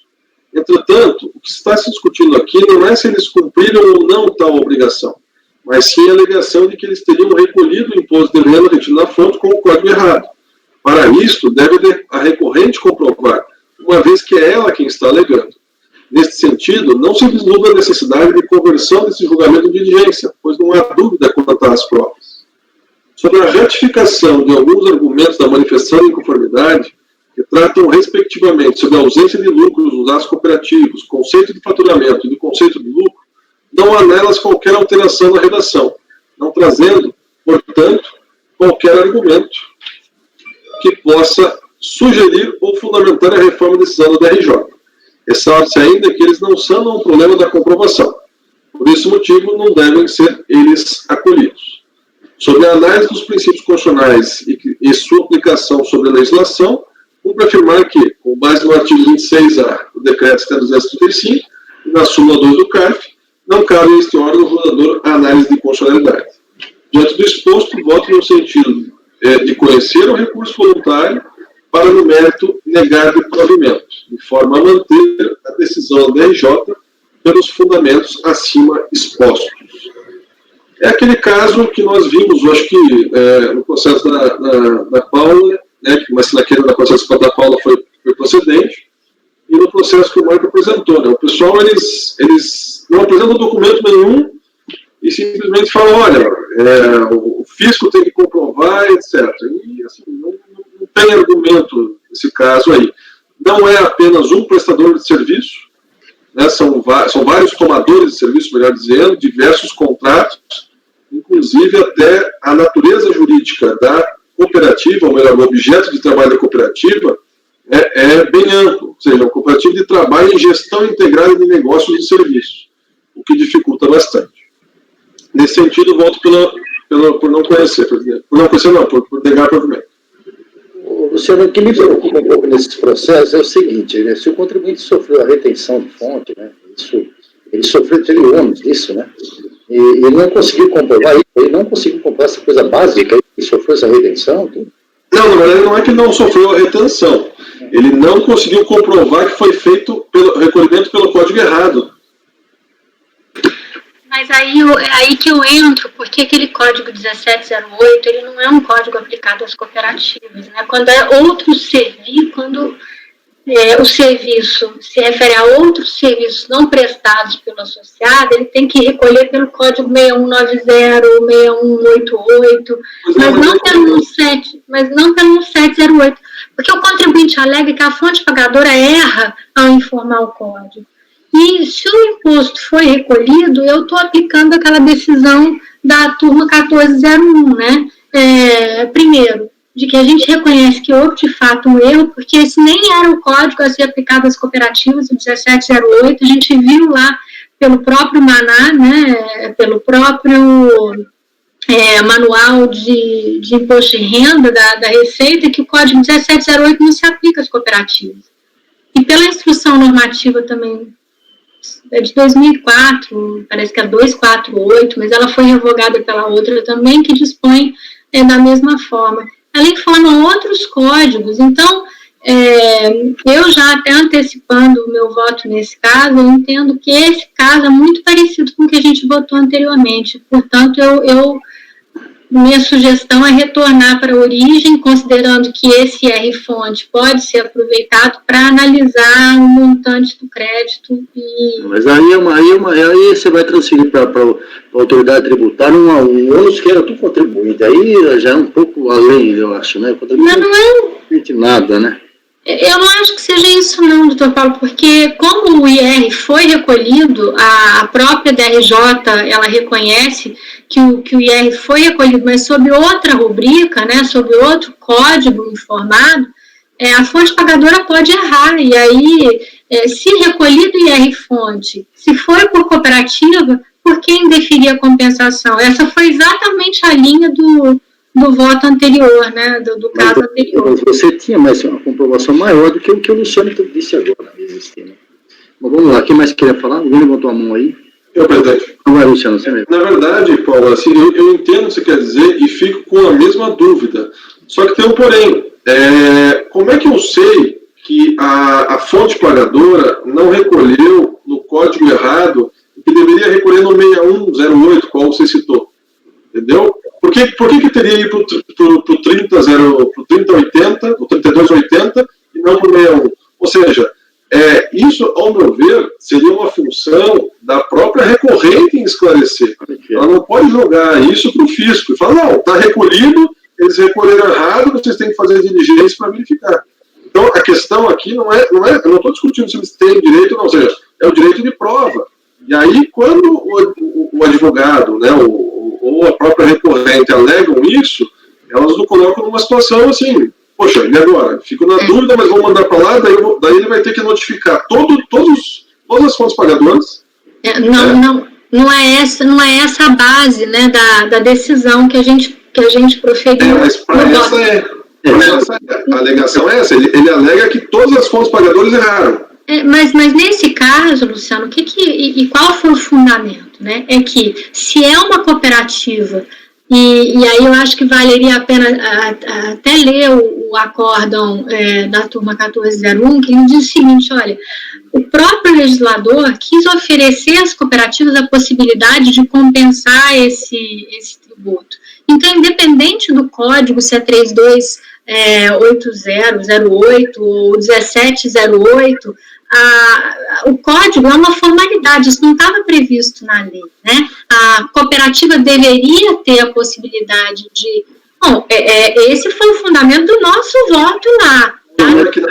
Se recolhido imposto... Então, existem serviços que são tributados pelo IR em fonte. Espera só, a gente vai ficar discutindo muito o assunto sem chegar numa conclusão. Nós já discutimos 2 vezes, no relatório da Paula e do Marco, hoje situações bem parecidas que foram de forma diferente justamente pelo problema probatório. Nós voltamos agora no processo da minha relatoria que o contribuinte recolheu errado. Acho que não tem ninguém aqui dos fazendários que defende mais essa situação, que, olha, o contribuinte, entre aspas, né, o contribuinte pode recolher até num papel de pão de padaria, ele pagou, está pago, a Receita que se vire para achar como é que vai alocar isso. Agora, naquele caso que eu relatei, o contribuinte foi à PFN e buscou a informação que ele tinha pago lá. Aqui não, como o Luciano falou, olha, eu paguei, vocês se viram para resolver isso. Eu acho que nessa condição que não pode existir. Presidente. Pois não, o Iago quer falar, um minutinho só. Né? Pode falar. Rapidamente aqui, presidente, eu olhei o processo, aqui eu acho que tem algumas divergências na posição, eu acho assim, ó, diferente do meu processo, que o contribuinte não traz nada do que já foi analisado antes do despacho decisório, e a DRJ deu, a da Paula, de uma maneira acertada, que nós acompanhamos unânimes, entendeu que o código 1708, na realidade, é 3280, aqui o contribuinte trouxe razão, com todas as retenções. Aí já muda de figura. Oi? Aí já muda de figura. Ele trouxe razão e a DRJ não analisou. A DRJ foi peremptória. Não interessa. Tu teria que ter trazido aqui todos os contratos, comprovação de que aquilo lá realmente é o código 3280 e não 1708. A DRJ aqui, diferente do meu caso, eu não me lembro da Paula, no meu caso o cara analisou e deu. Olha, o que dá 1708, eu já vou aceitar como 32,80, já que está coincidindo com a nota fiscal, com a fatura, o valor, tranquilo, para mim está superado esse erro. No meu caso, o cara deu. O que faltou lá era valores que o cara não trouxe a fatura e nem estava informado em DIF. No caso da Paula, os valores estão informados em DIF, né? Paula, me corrija se eu estiver errado, os valores estavam informados em DIF, por terceiros, e era um problema se a gente vai aceitar aquele código como outro ou não. A Paula defendeu muito bem, tanto que foi unânime. Nesse caso aqui, o contribuinte, tá? Ele trouxe razão, ele trouxe elementos, e a DRJ, eu acho assim que ela exagerou, ela podia ter trabalhado um pouco mais, porque ele trouxe o razão, inclusive com as contas, com todas as retenções demonstradas, ele disse, não, mas eu estou com os serviços lá, a descrição, então por isso que eu não vou aceitar como é o código 3280. Então, eu acho que aqui merece sim um pouco mais de análise, tá? Eu também já antecipando aqui a minha posição, eu acho que aqui é um caso que, todo respeito ao Luciano, eu acho que aqui o contribuinte trouxe, ele fala isso na peça recursal, tá? Olha, toda a documentação que eu entendo válida para comprovar, eu já trouxe, já estava com os estados autos, que é o razão e o diário, tudo. O problema é que a DRJ e a unidade de origem está negando porque eles acham que eu não comprovei que é código 3280. Por isso. Então, aqui eu acho que é um pouco diferente da situação, dá mais a ver com a situação da Paula mesmo. Desculpa, tem o Iago, né? Oi? Pois é, eu queria falar... Deixa eu ouvir o Iago daqui, vai, Iago. A minha opinião é um pouquinho diferente, e aí eu estou valendo do voto do Luciano apresenta, né, que ele faz a menção exatamente ao contrário. Ele diz, olha, esse pagamento que foi feito indevido no código 1708 deveria ser no 3280, foi analisado e a DRJ entendeu que a documentação não comprovaria esse equívoco, que é o que alegou o contribuinte. Então, por isso que ele está indo pelo provimento. Eu não sei se você está olhando, Marco, a decisão da DRJ, Olhei. É que eu acho que a decisão da DRJ, o Iagro, ela se baseou assim, ó, ela queria, o contribuinte trouxe, aqui nesse caso, razão, tá? Isso aí está ali acostado logo antes da decisão da DRJ. Ela trouxe essa razão para demonstrar as retenções, e a alegação dela, olha, essas retenções aqui que foram que ocorreram na contabilidade, nos meus serviços, e na realidade todas elas são 3280. Aí claro que falta instruir melhor. Aí a DRJ disse, não, mas isso aí não prova nada, e eu acho que ainda continuo achando que é 1708. Então, se a gente quiser manter uma coerência com a decisão da manhã da Paula, com a minha decisão, eu acho que aqui houve um início de prova, A DRJ não analisou aquilo ali corretamente, tá? Eu acho que ela mantém a sistemática. Não, aquilo lá não é 3280 que o contribuinte não provou. Então a gente vai ter que aqui resolver, a gente vai ter que sopesar a decisão da Paula com a minha para melhor decidir esse processo. Ô Marco, eu vou discordar de você nesse ponto aqui. Eu acho que cada caso é um caso, não é porque de um jeito naquele caso, com você do outro jeito, que aqui nós temos que decidir porque é de um jeito ou de outro. Eu acho que cada situação é específica. Eu não estou vendo o processo, vocês estão lendo aí, eu não sei quais são os documentos, quais são as provas. O relator certamente se debruçou sobre ele, trouxe a posição, você contrapôs, o Iagro deu o contraponto dele também, em relação ao que você colocou, né? Eu acho que temos que decidir, não é porque é assim, porque tem alguma coisa no processo, tem que devolver lá para analisar, ou se não tem. Cada caso é um caso. Aqui a posição do Luciano é bem clara. Aqui tem a ver com a situação que, presidente, a unidade de origem não deu esses fontes porque estava no código 17808. Tá? E o contribuinte teria que trazer essas informações de uma forma... Não, só um minutinho. Presidente, só encerrar, por gentileza. A unidade de origem, o despacho decisório é manual, tá? Aí a unidade de origem analisou e disse, olha, isso aqui eu só vou dar o 3280, que está nas DIFs. Identificou, está lá declarado em DIF. O meu caso não estava nem declarado em DIF. Identificou, está declarado em DIF, mas é 1708 e não é para esse tipo de compensação. Só 1708 é só no ajuste. Aí o contribuinte vai na manifestação de conformidade e diz, não, na realidade, eu até tenho que olhar para toda a peça de manifestação de conformidade. E diz, não, na realidade, toda a atividade é cooperativa. E, na realidade, esses códigos informados em DIF como 1708 é 3280. Tá? E traz o razão. Aí o razão detalha lá todos os valores. A princípio, aqui não é um problema que as fontes pagadoras declararam, estão em DIF. Tá? O problema aqui é tudo de código. Aí a DRJ diz, mas não comprovou adequadamente que é 3280 e só o diário não me serve. E aí, pagou. Aqui eu acho que... Marco, deixa eu só perguntar uma coisa. Isso, se a gente converter em diligência, vai voltar lá, o que a autoridade fiscal, a DRF, vai fazer? Ela não vai notificar os tomadores de serviço, os da substituição tributária, para exatamente confirmar se foram ou não equivocados? Não necessariamente. Se nós determinarmos que ela só verifique se a natureza daqueles códigos é o 3208, já seria... Mas como que ela faz isso? Ela pega por amostragem, ela pode pegar, não precisa pegar de todos também, não precisa ser... Mas como que ela vai identificar qual que é a natureza do recolhimento? Mas, Luciano, é aí que está o fundamento, porque se a gente considerar que o 1708 é erro de fato, né, porque se o 1708 não é aplicado às cooperativas, então houve um erro aí, né, houve um erro material. Então, só um minutinho. E aí, bom, havendo erro, a gente já afasta esse argumento da DRJ, tá? E aí, se a gente considerar, bom, esse imposto foi retido na fonte, há um erro. Então, se a lei protege, aí é o fundamento daquela decisão que eu usei como base para o acordo. Se a lei protege ou quer estimular as cooperativas para que elas possam abater o imposto, independe do código que ela alegar ali, se é 6190, se é 3208, porque a lei não fala, vai poder abater do serviço o código 3208, não. Ele diz o seguinte, você pode compensar o imposto que você vai reter pelo seu cooperado. Você tinha que reter o imposto de renda do seu cooperado, mas você já teve uma retenção, você pode compensar. É isso que a lei está determinando. Não é o código, se é 6190 ou se é o 3280. Se ela não prova, como é que vai fazer? Um de cada vez. Mas aí, Paula, você está partindo de um pressuposto que toda retenção pode ser convertida em crédito. Estou partindo desse pressuposto. Mas não pode. Tem retenções que são devidas e são recolhidas. E outras não. Outras não. Não pode partir do pressuposto que todas as retenções podem ser compensadas. Só um minutinho agora. Iagro, por palavra. Eu só queria rever a minha posição, que agora, olhando o anexo que o Marco referiu, realmente tem ali razão de todas as retenções que dá exatamente o valor que está sendo pleiteado. Exatamente não, mas quase, 669 mil, ele pediu 670. acredito que seja realmente uma questão de erro de código mesmo.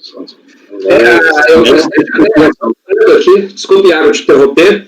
Na verdade, a manifestação dele, o problema foi todo esse. As fontes pagadoras, boa parte delas informou com 1708. A defesa dele é toda dessa linha. E ele trouxe razão para defender isso para a DRJ, e a DRJ disse: olha, não, mas precisa trazer mais coisa. E negou. Não, acho que merece sim uma diligência. Só para entender, ele trouxe razão e a DRJ desqualificou a razão? Não, entendeu que não era bastante. Não, ela não desqualificou a razão, ela simplesmente se fundou na questão do código, entendeu? Não, com licença, colega. A DRJ entendeu que tinha que colocar as faturas, notas fiscais, ou seja, os documentos que davam sustentação à razão. Só isso que a DRJ entendeu. E chega no recurso, o contribuinte não traz. Ele pede para baixar em diligência para intimar as fontes pagadoras. É isso que aconteceu. Porque ele não deve ter essa prova no momento. Entendi. Até porque nesse ponto, né? Mas nesse ponto é muito lógico, porque o contribuinte não tem a condição de ter acesso a essa informação e a única autoridade que pode fazer uma intimação é a fiscalização. Aí tá coerente. Mas eu quero Deu para entender, Luciano, o contexto aí? Sim, claro. Se nós pedirmos para a unidade de origem levantar todas as retenções da época com 1708, que está aí nos autos logo no início, lá, que foram negadas, e fazer uma amostragem de alguns para confirmar que é retenção de cooperativa, que seria o código 3280, para mim já supriria, até para atender a situação essa de que, a princípio, todas as retenções, até porque assim, o 1708, ele só é compensável no ajuste anual, coisa que a cooperativa não tem. Por isso que não se usa o 1708 para a cooperativa. É por isso que tem código específico, né? Mas acontece que é velha história. Se pagou, está pago, o contribuinte em tese tem direito. Você perguntou, tudo tem direito? Depende, mas se ele sofreu retenção, ele tem direito. Agora, eu até estou caminhando para uma possível diligência, mas entendo que o contribuinte, vocês olharam, disseram que trouxe razão, já é uma grande prova, né? O contribuinte tem que fazer alguma coisa, porque não pode jogar nas costas do fisco tudo também. Isso não dá. Realmente, o mínimo ele tem que fazer. Nesse caso, parece que vocês disseram aí, olharam razão, dão razão que chega próximo ao valor. Então, Luciano, a proposta sua é negar provimento. A proposta do colegiado, pelo que nós estamos vendo aí, é no sentido de divergir. Você mantém a sua posição? Não, presidente, eu posso fazer conversão em diligência. É que, na verdade, o que eu pensei exatamente é que chegaria lá, aí o fisco teria que intimar Sim, aí tudo bem, isso faz parte do trabalho, tudo bem. É que eu acho que não deve ser converter em diligência. Eu acho que aqui é retornar a origem para que ela calcule só a liquidez. Se a gente considerar que houve erro, aí volta para o Aí que está a divergência entre você, o Marco e o Luciano. Eu já não concordo. Aí vocês não sabem eu sugiro que a unidade de provar que faz parte do outro código também, entendeu? Não, que vocês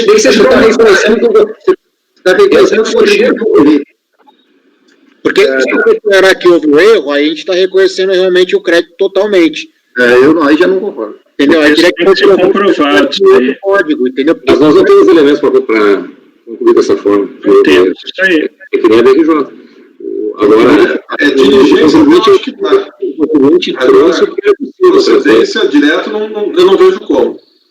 Eu sugiro assim, apurar tudo que foi recolhido e deixou de ser aproveitado pela decisão do despacho decisório com o código 1708, tá? E, se for o caso, pedir maiores documentos para o contribuinte sem precisar de DGZ, porque isso aí está em DIRF, tá? Está em DIRF. O valor está em DIRF. Diferente dos outros, do meu caso, por exemplo, não estava nem em DIRF. Aí, apurar esses valores que estão em DIRF com 1708 e pedir para o contribuinte mais documentos para comprovar porque aquilo ali é uma atividade de retenção, nem que seja para amostragem. Pronto. A minha sugestão é dar provimento parcial, reconhecendo que houve erro na informação do código e retornar a origem para calcular a liquidez e certeza desse crédito. Eu só queria falar o seguinte, meus digníssimos colegas de bancada. Nós estamos há quase uma hora nesse processo, nós temos que tomar uma decisão, porque já não vai decidir agora. Ou nós decidimos que vai em diligência para apurar isso, ou decidimos que vai negar provimento a alguém, nós temos que tomar uma decisão, que não dá mais para ficarmos discutindo esse processo. Vamos votar. Presidente, eu vou votar. Eu acho que a diligência proposta da Paula é quase, na prática, igual. Não, a diligência da Paula está reconhecendo que o contribuinte tem o direito, isso eu não concordo. Vai ser analisado. Não dá, não. Presidente, Sim. posso? Então eu mudo para diligência Sim. para verificar a questão. Mudo meu voto para diligência para verificar a questão do que o Marco falou. Depois, se você puder repetir, Marco, eu agradeço. Depois, a ideia é mandar Qual é os votos, então, Chico? Como? Vamos votar, gente. Bom, sem comentário. Pode escolher. Veja bem, repito, o contribuinte tem obrigação, é ele que está se explicando que ele tem um direito, ele que tem que trazer, o ônus da prova é dele. Nós estamos passando para a Receita Federal fazer uma prova que seria dele. Ele trouxe um pouco, mas não trouxe tudo. Tudo bem, estou de acordo que se vá a DRF para que a DRF faça até a intimação, porque só nós, a autoridade tributária, no caso a Receita, tem condição de fazer essa intimação. O contribuinte não pode intimar o outro lá para fazer isso. Mas jogar tudo para a DRF resolver, eu estou totalmente contra isso. Isso, antecipadamente, já digo isso. Até digo mais, acho que nessa resolução, Luciano, você deveria incluir a orientação no seguinte sentido: a DRF deverá levantar as DIF, etc., tudo bem, que tem o banco de dados da Receita, mas intimar o contribuinte para que traga as informações que ele tem lá também, tá? Porque senão vai jogar tudo para a Receita Federal. Esse é o ponto, eu discordo. Concordo em ir para a DRF, mas não para que seja feito todo o trabalho pelo fisco. O trabalho não é do fisco nesse caso, só isso. Você vai mudar para a resolução? Bom, estou votando, Marco. A resolução eu acompanho, presidente. Depois você conversa com ele os modos dessa resolução. Já mandei para ele. Pagando. Eu acompanho também pela resolução. Ok. Evandro? Eu acompanho a resolução aqui, eu só não sei se o contribuinte vai conseguir fazer essa prova. Por isso que eu pensei em intimar as fontes pagadoras, mas... Sim, mas depois você discute isso. A Receita pode fazer isso também, a Receita tem esse poder, ela pode fazer isso. Não, exatamente. Mas depois se discute esses detalhes. Conversei em diligência. Perfeito. Júnior? Com o relator. Iágaro? Também com o relator. Paula? Eu divido para dar provimento parcial nos termos do voto anterior. Perfeito. Vou revisar aquele voto anterior. Estou brincando. Eu vou também com a... Não, vale a pena ler, porque, inclusive, seguiu o acórdão de outra turma também, né? Então... Sim, mas a gente amadureceu né? Da outra turma, Paula. Não, com certeza, eu acompanhei e eu continuo mantendo essa posição. A gente conseguiu, acho que, amadurecer a questão nessa discussão aí, né? Julgamento encerrado. Vou pegar a maquininha e apertar o botão aqui. Presidente, se quiser voltar naquele voto que a gente... Vamos lá, o seu voto. Esse aí foi o 150, Luciano, é isso, né? O item 150, né? Foi isso. Exato. Tá bom. Voltando ao voto do pagano que era visto em mesa lá. Vamos lá.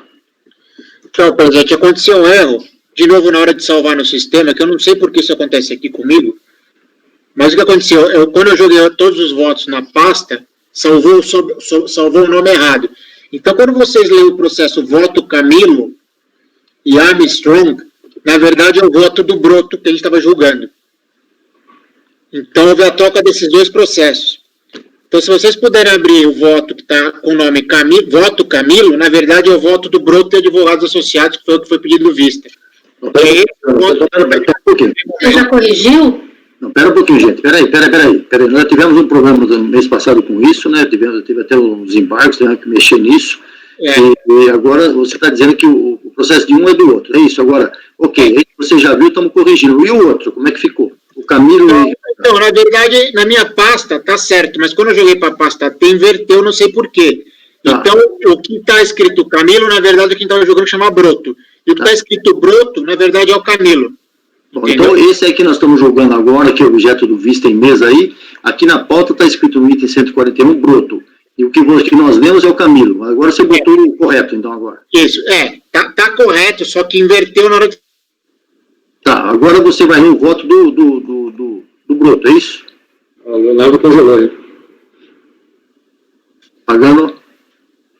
Congelado. Sai e volta, Pagano. O ideal era corrigir o nome do voto para a gente poder entender. Essas coisas são complicadas, é difícil. Nessas pastas, desculpa, presidente, só aproveitando enquanto eu pagando, né? Estou achando mais fácil os colegas que organizam botando o número da pauta antes Melhor no colocar arquivo. pra pauta, né? Fica bem mais fácil até porque eu não sei quanto vocês aqui, mas quando eu tenho que abrir as vários diretórios aqui das pastas, até algumas vezes ele... Voltei, presidente. Tá certo, vamos fazer isso a partir do mês que vem, a partir desse mês, a partir de amanhã. Pagano, então, leia o voto correto do bruto. Tá. Então, para vocês me seguirem, eu peço que vocês abram o voto, o título chamado Voto Camilo, que na verdade é o voto do Broto que eu estava julgando, quando foi o voto que pediram vista, tá? Então vai. Tá aberto aí, né?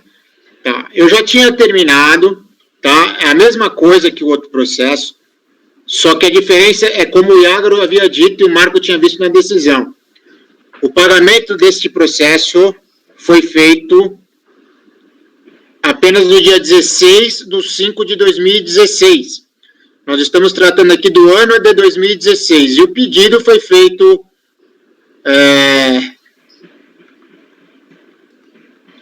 O pedido foi feito dia 18/2/2016, como o Marco e Agro tinham falado, tá? Então agora o processo está certo. A única diferença é que o pagamento foi feito no mês 5 de 2016, mas ele foi feito totalmente, tá? Então nós tínhamos dois débitos, o débito de CSL e o débito de falta de entrega da GFIP. O débito de CSL foi pago dentro do prazo, e o acordo reconheceu o valor de R$ 622. O débito de falta de entrega da GFIP de R$ 2.500, esse não foi comprovado o pagamento dentro do prazo, motivo pelo qual o acordo da DRJ negou o provimento, mantendo o indeferimento. Só que o contribuinte fez o pagamento integral no mês 5 de 2016, motivo pelo qual eu estou dando provimento ao recurso voluntário, conforme a minha tese.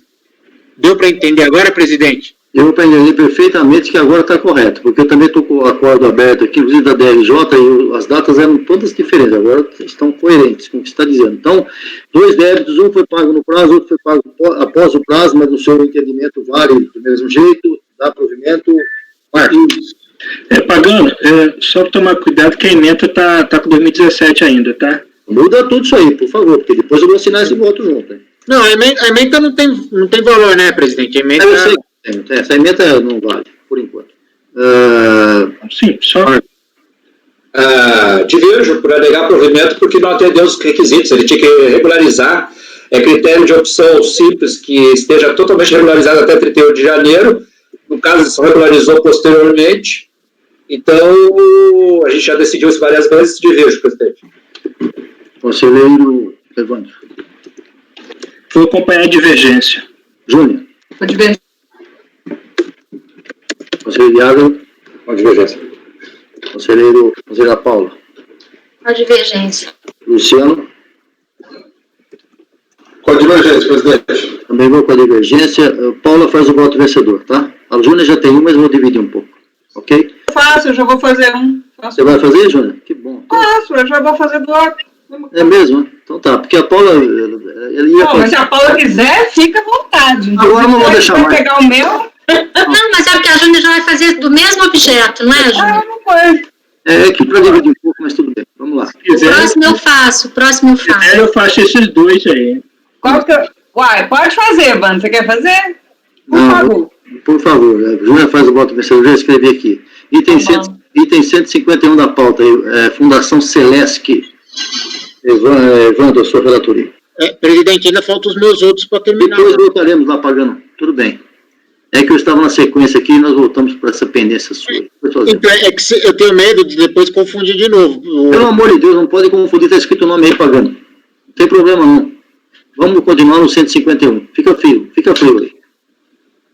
Item 151, Evandro, é seu. Está na base já.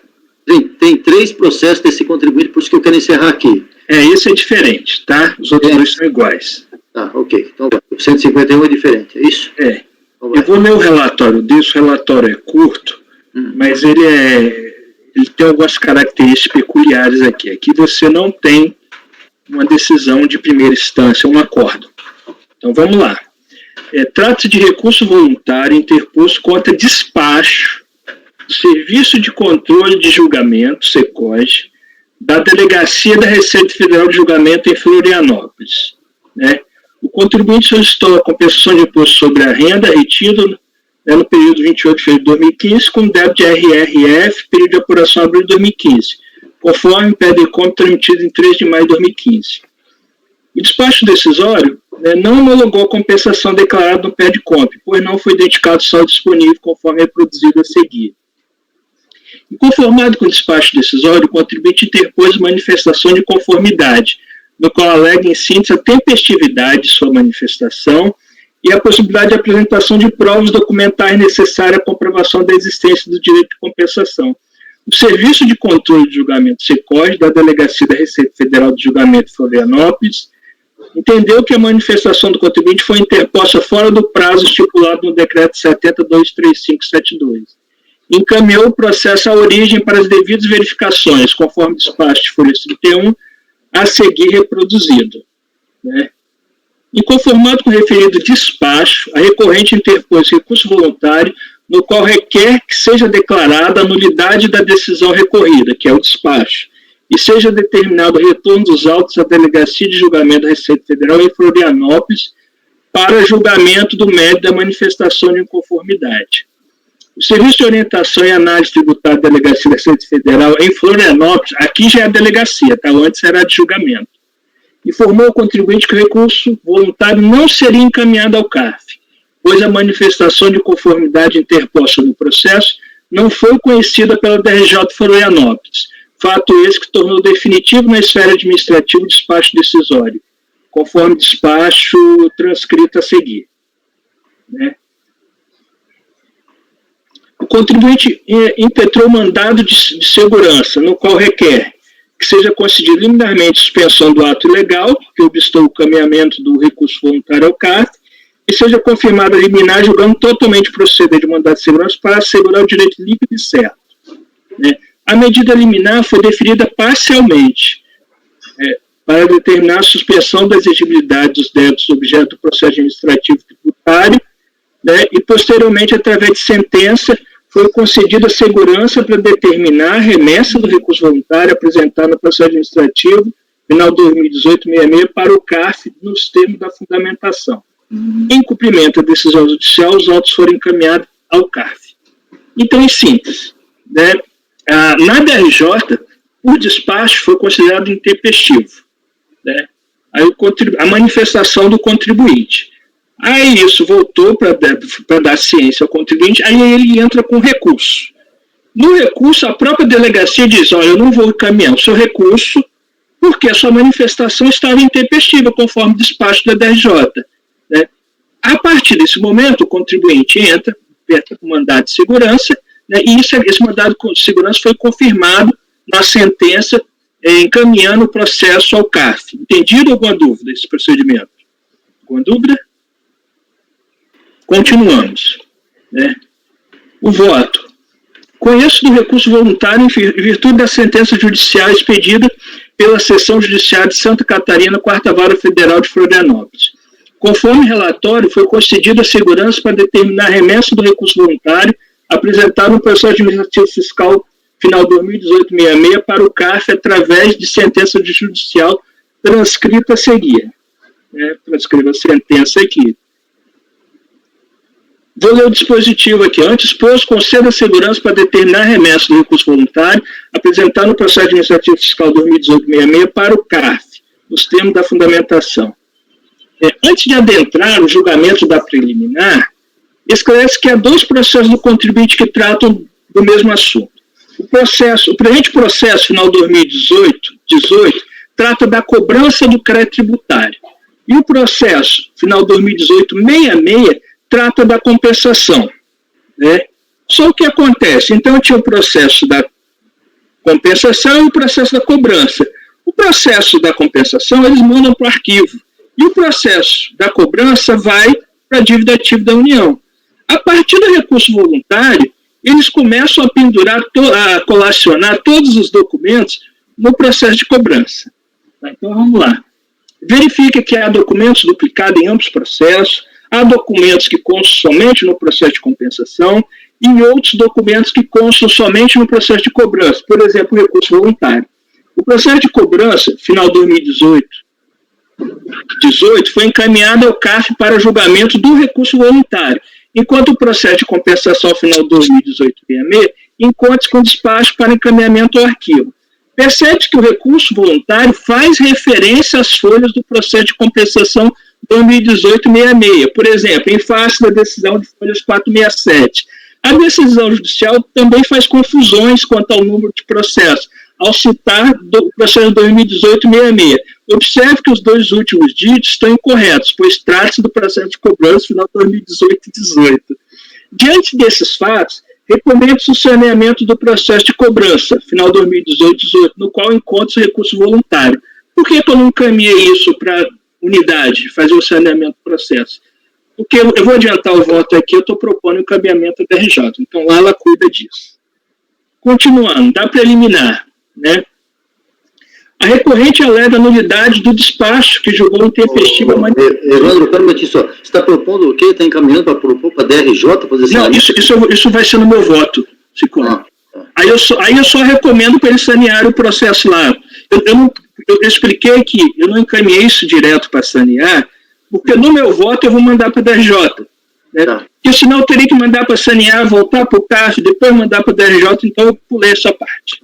Tá bom. Então vamos lá, Evandro, porque às 6 horas o Marco Antônio para de gravar. A preliminar. A recorrente alega a nulidade do despacho que julgou intempestiva a manifestação de conformidade. Esse que se baseou no AR de folhas 457, que além de ser entregue à pessoa sem autorização ou qualquer vinculação jurídica com a recorrente, não consta a data em que foi entregue, portanto não há nos autos prova regular da intimação. Quanto à alegação da irregularidade da intimação ser entregue à pessoa sem autorização ou qualquer vinculação jurídica com a empresa, não assiste razão recorrente, pois é válida a ciência da indicação por via postal, só corrigir aqui,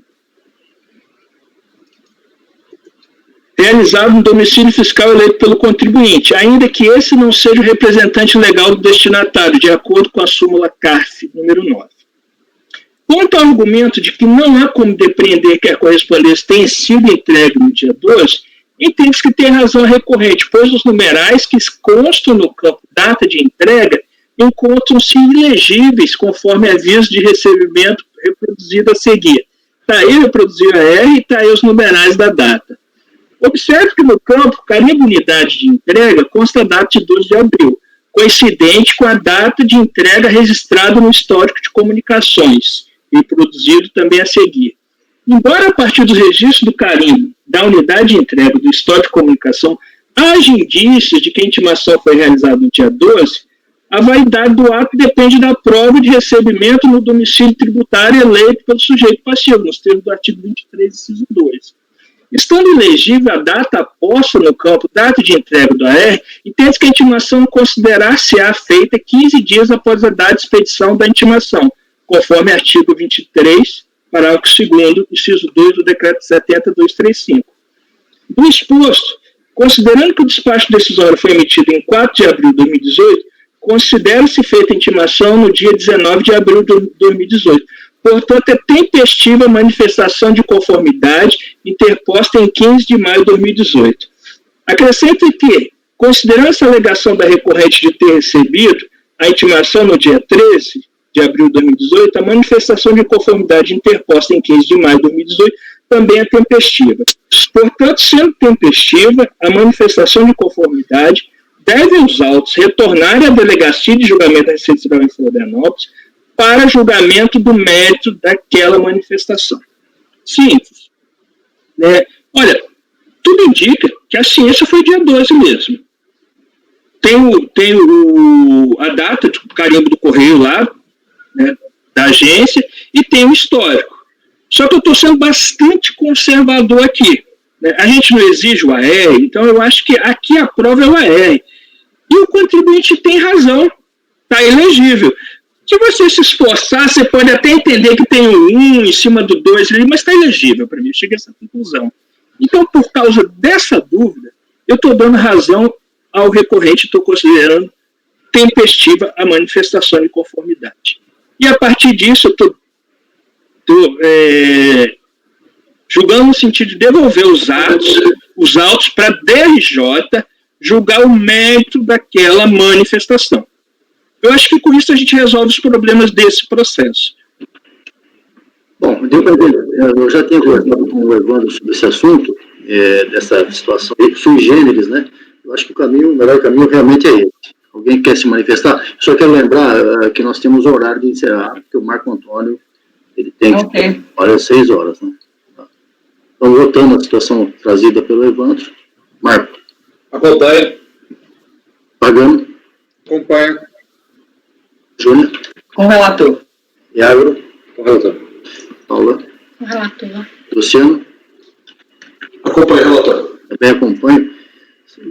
Evandro, são 9 minutos, faltam 9 minutos para 6 horas. Esses dois processos são mais... São simples. Vamos fazer os dois, então, que é o mesmo contribuinte, são os dois itens da sequência do mesmo contribuinte. Deixa eu pegar um 5.2 aqui. Aqui é a compensação, né, de imposto retido na fonte, né, que a DRJ julgou a manifestação improcedente, né, porque ele não consegue fazer a prova que é titular desse direito, né. Quando chega aqui no CARF, ele apresenta os documentos aqui, ó, DAF, traz uma cópia aqui do livro Razão, né, aí eu estou baixando em diligência, então ele deve verificar o crédito. Tem bastante... Tem início, eu não consigo concluir não, mas tem um início ali. Os dois casos são iguais. São iguais, o 5.3 também. Ok. Marco. Acompanho. Pagano. Acompanho. Júlia. Relator. Iágaro.